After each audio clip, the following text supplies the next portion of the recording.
Hello મિત્રો, welcome to my channel રસોઈની રંગત with ઉન્નતિ। આજે હું લઈને આવી છું એક અનોખી અને પરંપરાગત વાનગી મેથી દાણા મસાલા સબ્જી। તો પલાળેલા મેથીના દાણા, ડુંગળી અને સુગંધિત મસાલાઓથી તૈયાર થતું આ શાક સ્વાદમાં લાજવાબ અને પૌષ્ટિક છે। તેને આપણે રોટલી, ભાખરી કે બાજરીના રોટલા સાથે તેનો સ્વાદ બમણો થઈ જાય છે। તો ચાલો એકદમ સરળ રીતમાં બનાવીએ આ ખાસ મેથી દાણાનું શાક। આજના માટે આપણે લઈ લીધા છે મેથીના દાણા, જેને મેં 7 થી 8 કલાક પલાળી લીધેલા છે।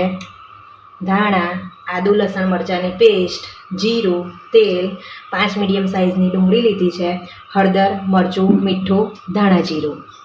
આપણે સૌ પ્રથમ આ મેથીના દાણાને જે પલાળી લીધા છે તેને એક વિસલ કરીને થોડા બાફી લઈશું। એ બફાય ત્યાં સુધી આપણે આ ડુંગળી જે લીધી છે તેને સરસ નાની નાની કટ કરી લઈશું।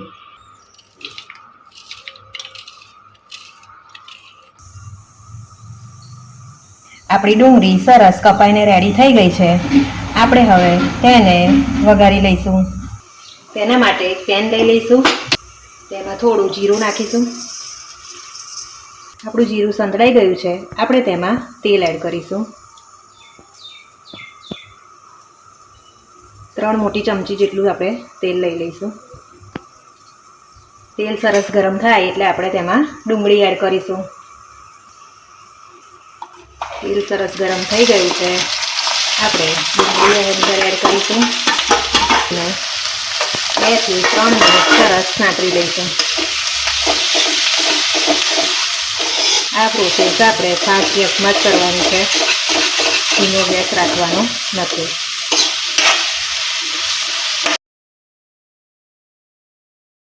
2 થી 3 મિનિટ થઈ ગઈ છે, આપણે અંદર આદુ લસણ અને મરચાંની પેસ્ટ એડ કરીશું। તેને સરસ મિક્સ કરી લઈશું। હજુ 2 મિનિટ સુધી ડુંગળીને આપણે શેકાવા દઈશું। ત્યાં સુધી આપણી મેથી જે બફાઈને રેડી થઈ છે તેને આપણે એક કાણાવાળા મોટા વાસણમાં કાઢી લઈશું, જેથી કરીને પાણી બધું નીકળી જાય।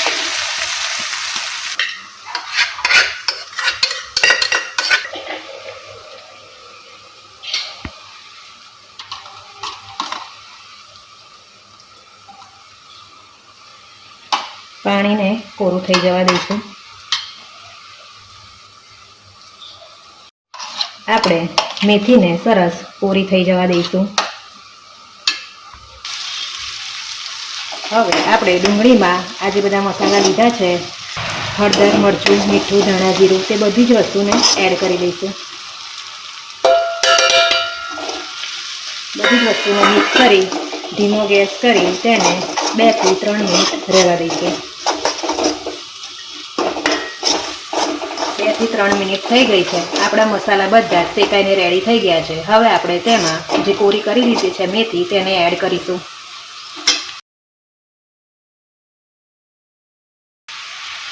હવે આપણે તેને સરસ મિક્સ કરી લઈશું।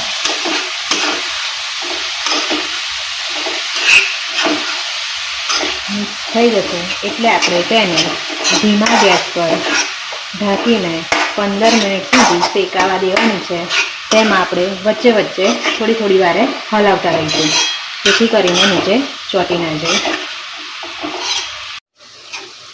તો તૈયાર છે આપણું મેથી દાણા મસાલા સબ્જી। તેને આપણે એક બાઉલમાં કાઢીને સર્વ કરી લઈશું।